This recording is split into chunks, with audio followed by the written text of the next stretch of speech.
According to traffic police, 81 people were killed in road crashes in the past 1 week across the country, of which 35 were border riders, 28 pedestrians, and 13 were motorcycle passengers. As usual, the spokesperson of the Directorate of Traffic and Road Safety, Mike Kananura, attributes the accidents to a number of indisciplined habits among road users, including reckless overtaking, overspeeding, drunk driving, among others. The major causes of these road crashes were crashes due to careless overtaking, contributed to 31% of the total crashes, followed by speeding, which contributed to 19% of the total crashes.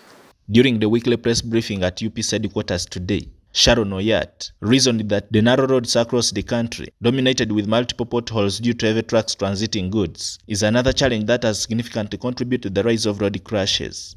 According to traffic police, these road accidents are mostly attributed to reckless driving by both drivers and motorists or riders, of whom many do not have driving licenses or permits. Much as that this is true, UPC would also like to draw the government's attention to the big issue of too much traffic of heavy trucks carrying goods on our narrow roads, thus damaging them and creating potholes, which in the long run is a recipe to road accidents. It is upon this ground that Oyat advised the government to quicken the construction process of the standard gauge railway as a way of relieving the country's narrow roads of heavy trucks. For this to be addressed, we need a sound transport system.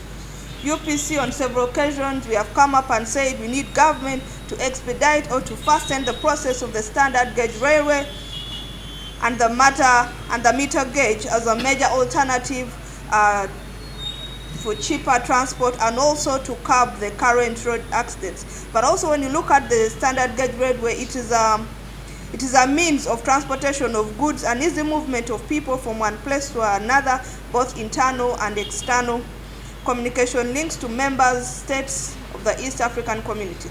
We have seen Kenya has the standard gauge railway, we have seen Tanzania, we have seen Rwanda. Uganda is still lagging behind under lip service, or we are working on it, but we never see progress. In the same vein, she stressed that there are still various modes of transport which the government can explore and obtain an extensive, less congested transport system for the country, as she explains. Other modes of transport like the water, air should also be explored, especially domestic flights by Uganda Airlines. We have seen a few flights coming in and there, but they are also tied to a certain class of people who can afford. For example, there is a aircraft in Gulu, so there are very few people. In most cases, if the president is going there for something, he can fly there. But we want something or flights that any normal or any Ugandan is able to afford to fly across the country rather than sitting in a bus or a vehicle for hours.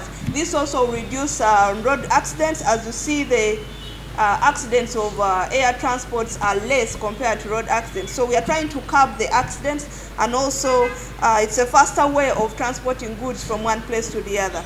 Whereas motorists and other government critics consistently argue that the roads are too narrow, police and several experts refute the claim by maintaining that the roads are up to standard, and also push the spade to behavioral problems like driving distractions, wrong overtaking, poor mechanical conditions of vehicles, among others.